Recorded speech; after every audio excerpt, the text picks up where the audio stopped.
Ne viens pas au mariage, m'a envoyé ma mère par SMS. Toi et tes enfants, vous rendez les choses gênantes. Mon frère a réagi avec un emoji rieur. J'ai répondu, alors vous n'aurez pas besoin de ma carte pour la salle.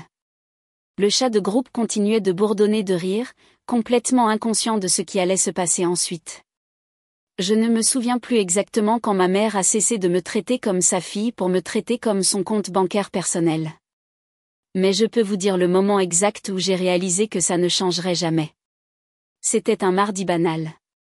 J'étais à la pharmacie, mon plus jeune enfant malade à la maison, un antibiotique à 140 € à la main, quand mon téléphone a vibré avec une notification du chat de groupe familial. Je l'ai ouvert, m'attendant à une mise à jour sur le mariage de Jenna, que j'aidais à organiser, financer et soutenir émotionnellement depuis 6 mois.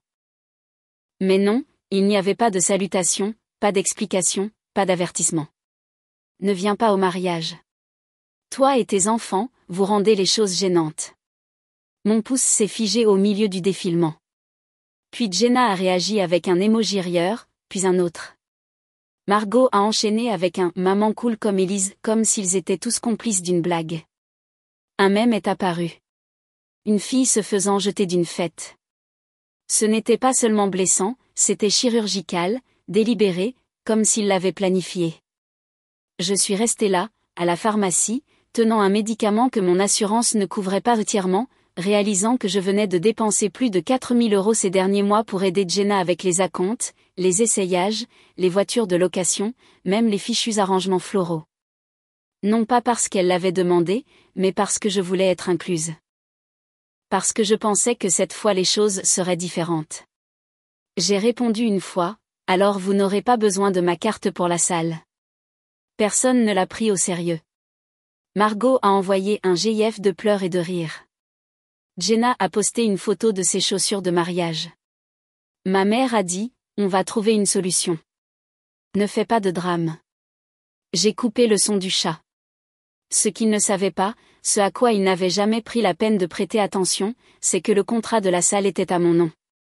Ma carte de crédit était celle qu'ils avaient utilisée pour l'acompte initial de 3 000 €. Ils ne s'étaient même pas présentés à la première réunion. Moi, oui. J'avais pris un congé pour y siéger avec la coordinatrice et discuter des options de traiteur et du calendrier parce que Jenna était trop stressée et ma mère ne voulait pas traverser la ville. Le lendemain matin, la coordinatrice de la salle m'a appelée. J'ai reconnu sa voix avant même qu'elle ne prononce son nom. Bonjour, Chloé. Je voulais juste prendre des nouvelles. Quelqu'un de votre groupe a essayé de faire le paiement final, mais ça n'a pas fonctionné. Et comme vous êtes la principale sur le contrat. J'ai posé une simple question, si je voulais annuler l'événement, pourrais-je ? Il y a eu un silence. Puis elle a dit oui. Elle a même eu l'air de comprendre. Je l'ai annulé sur le champ et j'ai ensuite fait une nouvelle réservation. Même date, même créneau horaire, événement différent, un renouvellement de vœux discret pour mes amies Carla et Denise, 2 femmes que je connaissais depuis l'université et qui s'étaient enfuies pendant le confinement sans jamais avoir eu la célébration qu'elles méritaient. Elles ne m'ont pas cru au début quand j'ai proposé de tout financer. Je leur ai dit que j'avais besoin d'une raison de me sentir bien à nouveau. Elles ont pleuré. Dès le lendemain midi, Margot a envoyé un SMS au chat de groupe. Pourquoi la salle a-t-elle dit que la réservation était annulée ? Puis Jenna a sauté dans la conversation. Qu'est-ce qui se passe ? Ils ne m'ont toujours pas contacté directement. Cette nuit-là, j'ai reçu un SMS de mon beau-père, Michel. Ta mère panique. Je lui avais dit que ça allait arriver. Tu as fait trop pour elle pour être traitée comme ça. Je veux juste que tu saches que je suis désolée. Je suis de ton côté. Michel avait toujours été discret, mais il voyait tout. Je l'avais surpris plus d'une fois en train de glisser de l'argent pour l'essence à Margot ou de murmurer à ma mère que je ne devrais peut-être pas être la seule à tout payer. Ce n'était pas mon père biologique. Mais c'était la seule figure paternelle que j'ai jamais eue. Le seul qui m'ait aidé à déménager après mon divorce. Le seul qui soit venu au match de football de mon fils. Le seul qui ait vraiment remarqué quand j'avais perdu 10 kilos à cause du stress l'année dernière. Je lui ai dit qu'il n'avait pas à s'impliquer. Il a répondu quelque chose qui m'a secoué. Si elle ne commence pas à mieux te traiter, je ne sais pas si je peux rester dans ce mariage. J'en ai assez. C'est là que j'ai réalisé que ce n'était plus seulement mon combat. Il pensait que je jouerais le rôle du paillasson, comme toujours. Sourire. Obéir, écrire un autre chèque. Mais il n'avait aucune idée de ce qui allait arriver. Il pensait que je ne ferais rien. Il ne savait pas que je l'avais déjà fait. Le jeudi matin, le chat de groupe était silencieux. C'était presque drôle. 2 jours plus tôt, il s'étouffait pratiquement de rire, envoyant des gifs et des blagues d'initiés, et parlant de moi comme si je n'étais pas dans le chat. Mais maintenant, le silence. Pas un message pour demander ce qui s'était passé. Personne n'admettant qu'ils avaient foiré. Pas même Jenna qui avait le plus à perdre. J'ai attendu. Pas par vengeance. Du moins pas au début. J'étais curieuse. Je voulais voir combien de temps il ferait semblant que tout allait bien. Il savait que le mariage était annulé. Il devait savoir. Jenna avait vérifié obsessivement l'Instagram de cette salle pendant des semaines. Sa styliste les suivait. Son fleuriste les avait tagués dans une story. Il n'y avait aucun moyen qu'elle ait manqué l'annonce lorsque la salle avait publiquement posté qu'un nouvel événement privé avait été ajouté pour le 19 octobre et que ce n'était plus son mariage. Alors, ils n'ont rien dit. Vendredi est passé. Rien. Puis samedi matin, j'ai eu la première vraie faille dans leur petite performance. Margot m'a envoyé un message directement. Salut, question au hasard. Tu sais pourquoi la salle a dit que notre événement n'était plus au calendrier? Jenna panique un peu. Un peu. Je n'ai pas répondu. Quelques heures plus tard, j'ai reçu un appel d'un numéro que je ne reconnaissais pas. C'était la fleuriste que Jenna avait engagée. Elle semblait confuse. Elle a dit que quelqu'un nommé Angélique, ma mère, avait essayé de payer la facture finale, mais que la compte n'avait pas été réglée. Elle a demandé si j'étais toujours le contact. Je lui ai dit non, que je n'étais plus impliquée. Puis j'ai bloqué son numéro. Samedi soir, Jenna a craqué. Elle m'a envoyé un SMS, à Margot et à ma mère, dans un nouveau chat de groupe intitulé « Reconstruire le plan ». Comme si nous lancions une opération militaire. Son premier message, j'en ai marre de jouer. Quelqu'un ferait mieux de me dire ce qui se passe avec mon mariage. Puis les appels ont commencé. Je les ai ignorés. J'ai finalement décroché quand ma mère a appelé le téléphone fixe, ce qu'elle n'avait pas fait depuis des années. J'ai imaginé que ça devait être grave. Elle n'a même pas essayé de s'adoucir. Pas d'excuses, pas de reconnaissance de ce qu'elle avait dit. Juste des accusations. Tu as saboté le mariage de ta sœur. Comment peux-tu être aussi mesquine? Je n'ai pas répondu comme elle s'y attendait. Je lui ai juste posé une question. Étais-je même encore invitée? Elle a essayé de faire tourner ça. A dit que c'était un malentendu. A dit que j'avais pris son message trop littéralement. Qu'elle était stressée. Qu'elle voulait dire que je devais venir plus tard, pas manquer le mariage entièrement. Elle a blâmé Jenna. A dit qu'elle était hormonale. Puis elle m'a blâmé. A dit que j'étais dramatique. J'ai raccroché.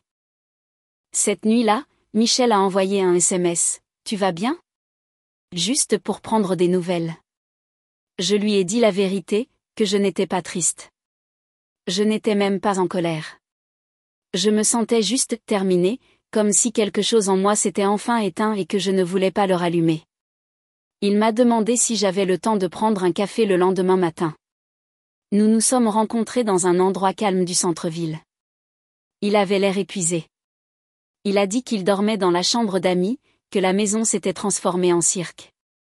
Ma mère était furieuse. Jenna était hystérique et Margot essayait de jouer les médiatrices tout en me blâmant secrètement. Puis il s'est penché et a dit quelque chose auquel je ne m'attendais pas. Si ta mère ne change pas, je ne sais pas combien de temps je pourrai continuer à faire ça. Je ne l'ai pas épousée pour la regarder détruire sa propre fille. Je ne savais pas quoi dire. Michel n'avait jamais parlé comme ça auparavant. Il avait toujours été le conciliateur, l'homme de l'ombre, mais maintenant il était en colère. Il m'a dit que Jenna avait passé les 2 derniers jours à appeler toutes les salles dans un rayon de 100 km. Tout était réservé. Elle a finalement trouvé un endroit, une salle de banquet bas de gamme en dehors de la ville. Le genre d'endroit qui sentait les lasagnes surgelées et avait des chaises en plastique qui grinçaient quand on s'asseyait. Elle n'avait pas d'autre choix que de la prendre. Et la seule date disponible, un mercredi, 2 semaines plus tard. J'ai ri. Je n'ai pas pu m'en empêcher.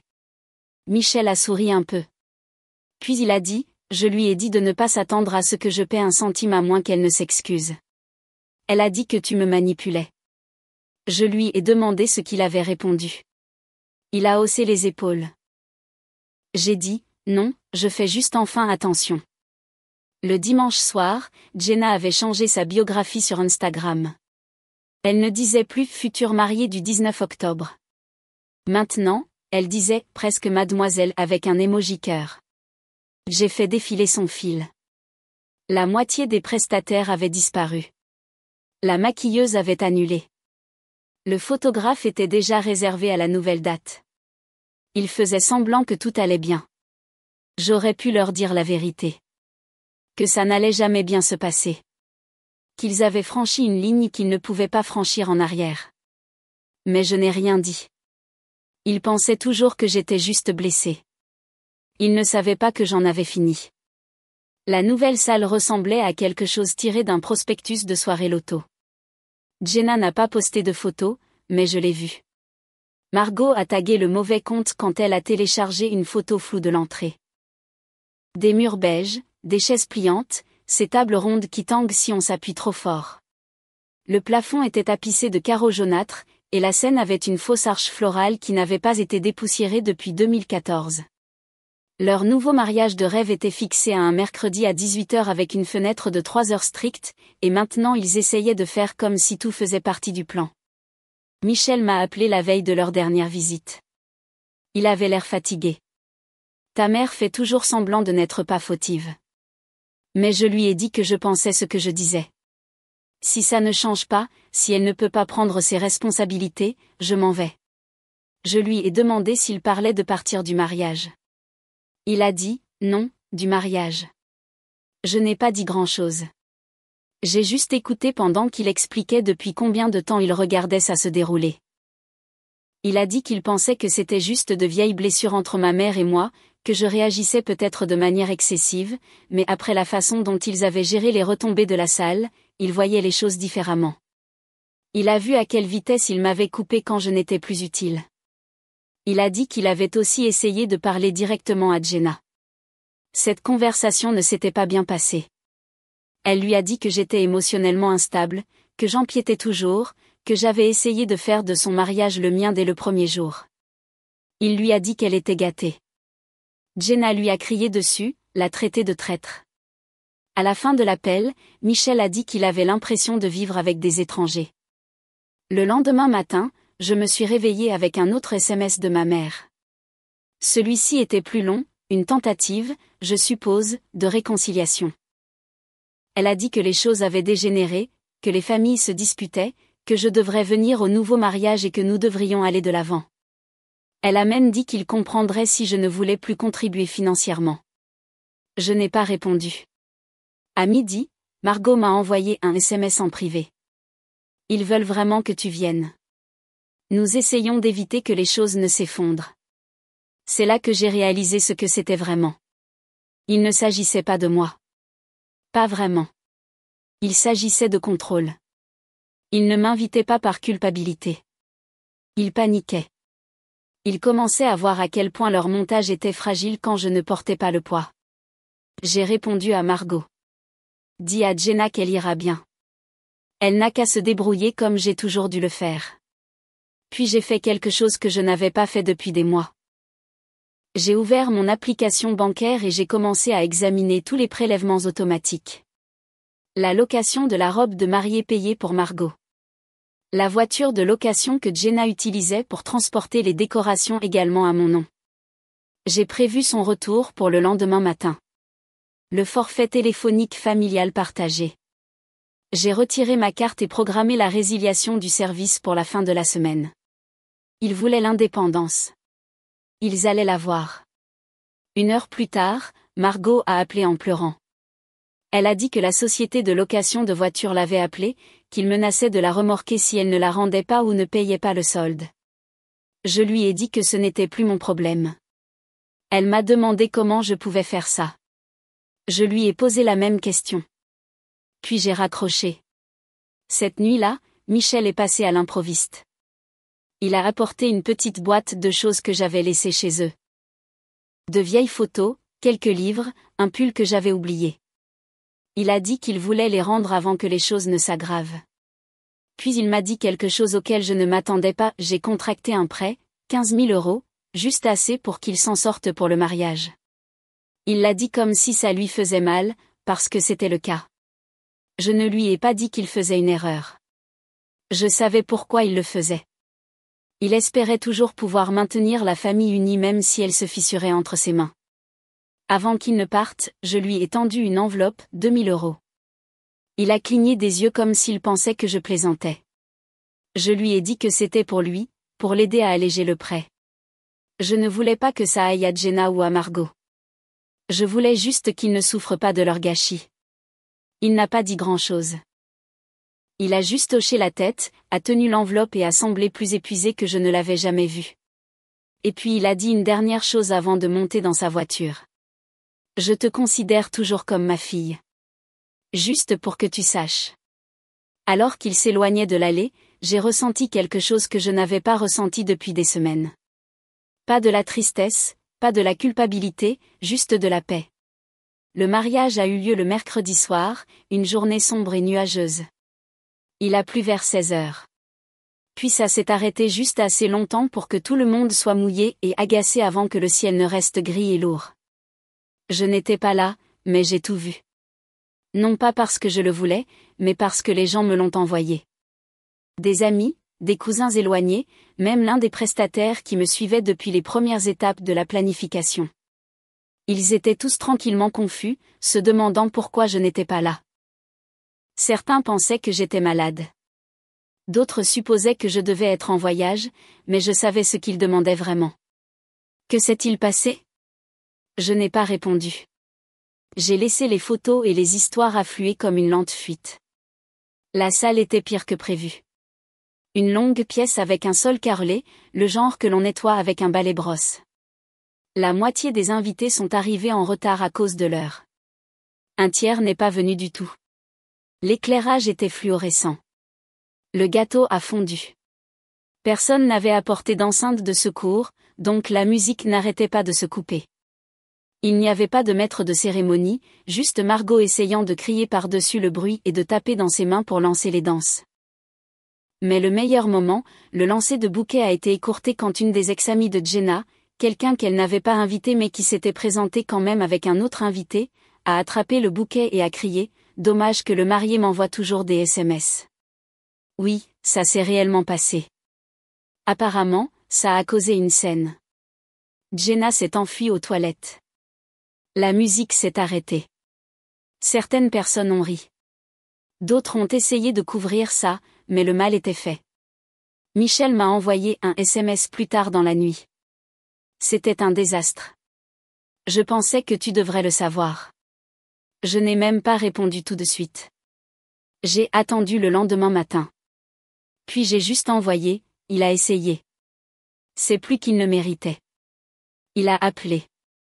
A dit que Jenna était dans le déni. Ma mère n'arrêtait pas de dire que c'était juste de la malchance. Que la pluie avait gâché l'ambiance. Que les gens étaient jaloux de la confiance de Jenna. Il avait l'air fatigué à nouveau. Mais quelque chose avait changé dans sa voix. Puis il m'a dit quelque chose que je n'avais jamais entendu auparavant. Après l'incident de l'ex-ami, Jenna et ma mère l'ont tiré dans la cuisine de la salle et l'ont blâmé. Elles ont dit qu'il avait invité les mauvaises personnes, que c'était de sa faute de ne pas avoir contrôlé la liste des invités, de ne pas avoir payé plus, de ne pas avoir pris ses responsabilités. C'est là qu'il a craqué. Vous n'avez pas le droit de me blâmer pour le mariage. Vous vous êtes détruite vous-même. Il leur a dit, vous avez repoussé la seule personne qui maintenait tout ensemble. Chloé a fait plus que n'importe laquelle d'entre vous, et vous avez brûlé ce pont pour rien. Il a dit que le visage de Jenna était vide. Comme si elle ne comprenait pas ce qu'il voulait dire. Comme si elle ne pouvait pas concevoir le fait que j'étais partie et que tout s'était quand même effondré. Mais ma mère, elle est restée silencieuse, n'a rien dit, s'est juste éloignée. Michel est parti cette nuit-là avant le nettoyage. Il a dit qu'il n'allait pas frotter les sols pour un mariage qu'il avait craché.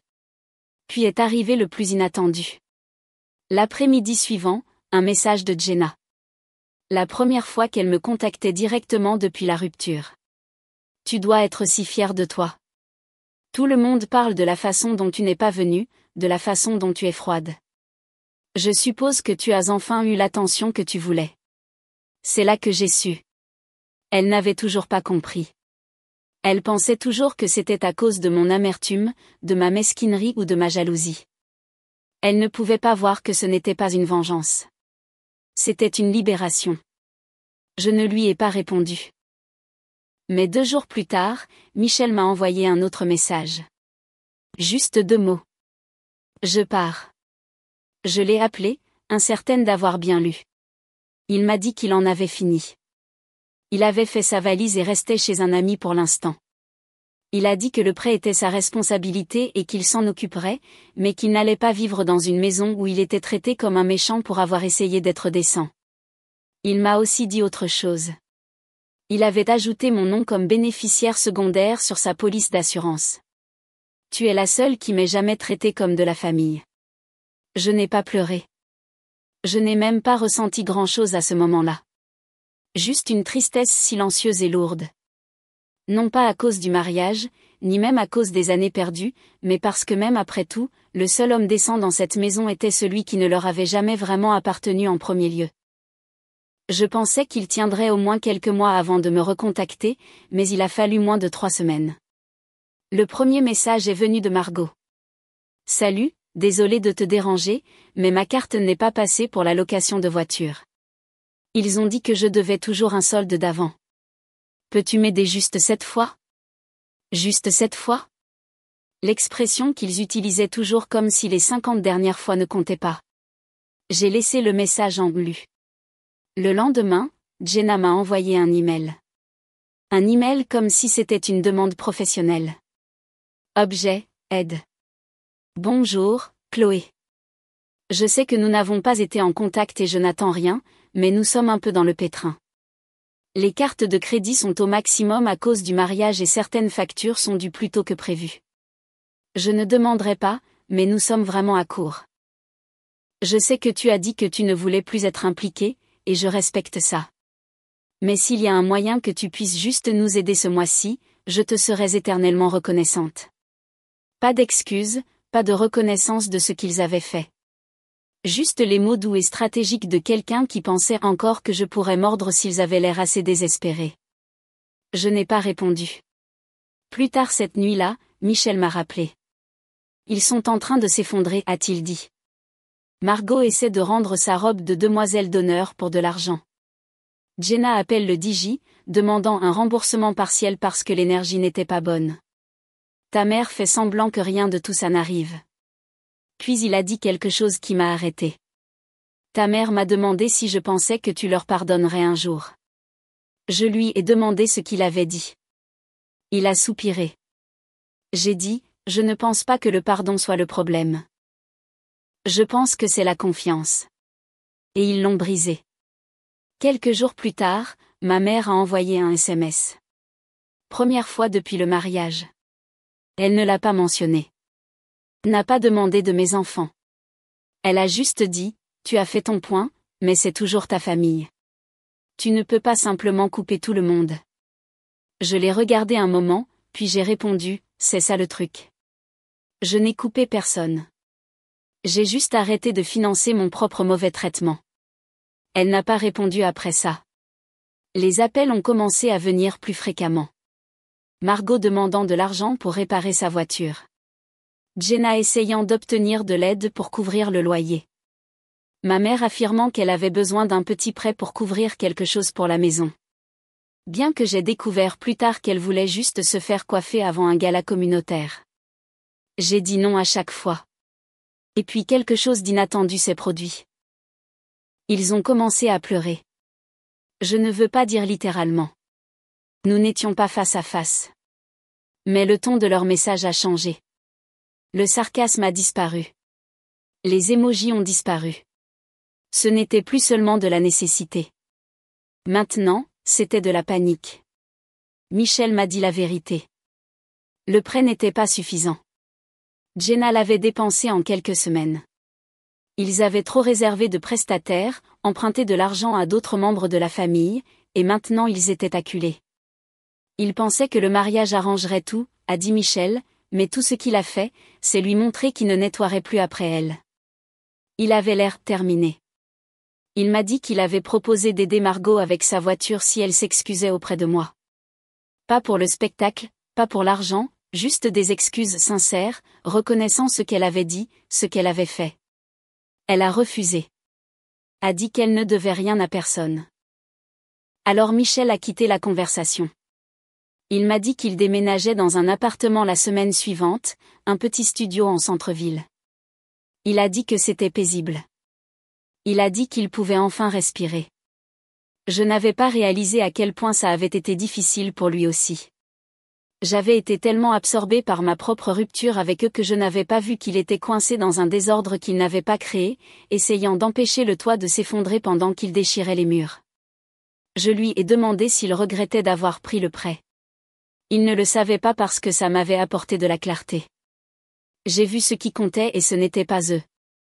Nous sommes restés silencieux pendant quelques secondes. Puis je lui ai dit quelque chose que je n'avais dit à personne. J'avais l'habitude de penser que j'étais la personne brisée dans cette famille.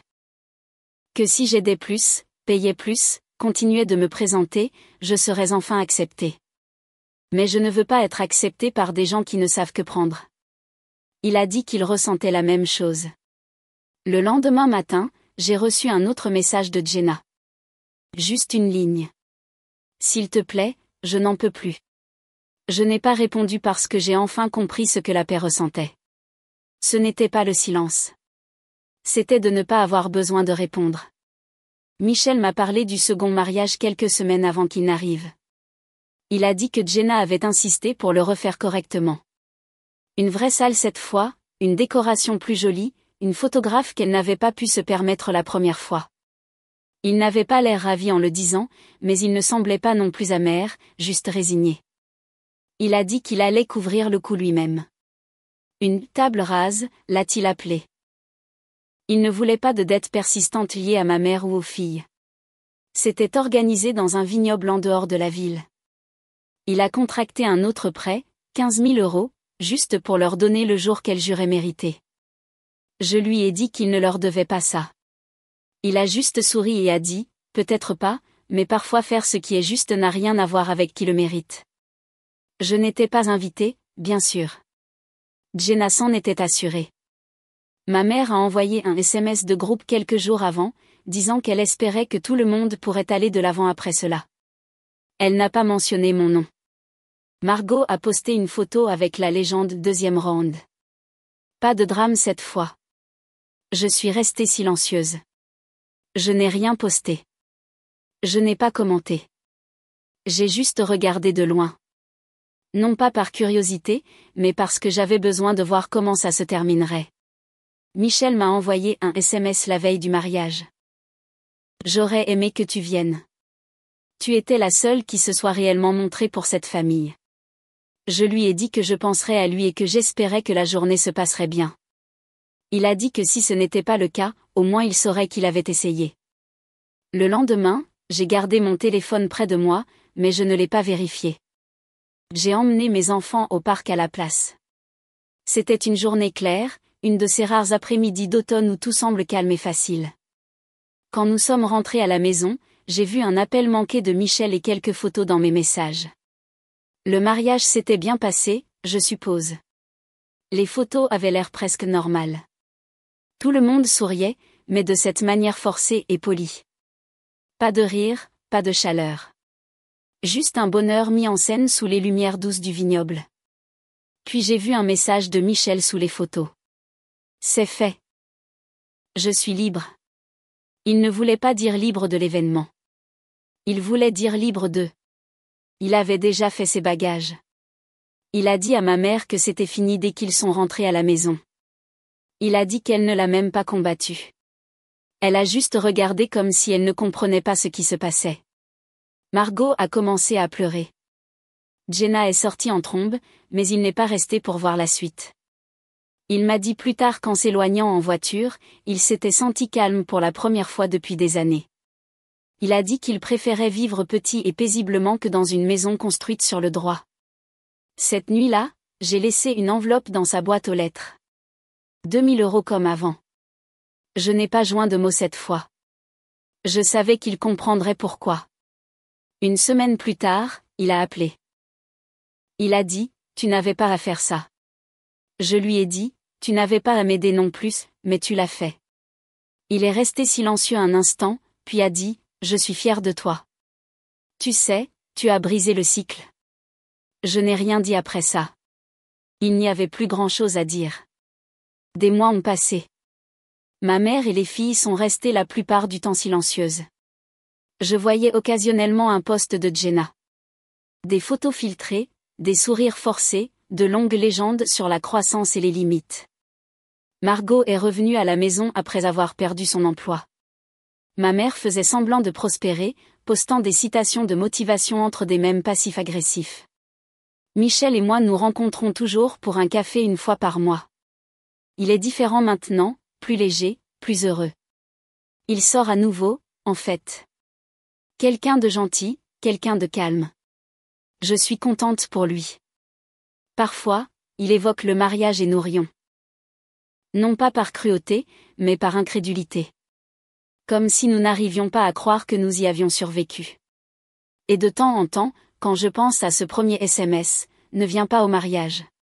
Toi et tes enfants, vous rendez les choses gênantes. Je me sens presque reconnaissante pour cela parce que si elle ne l'avait pas envoyé, je paierais probablement encore pour des gens qui n'avaient jamais eu l'intention de me considérer comme de la famille. Maintenant, je ne paie pour personne. Je vis juste. Et ça ressemble enfin à de la liberté.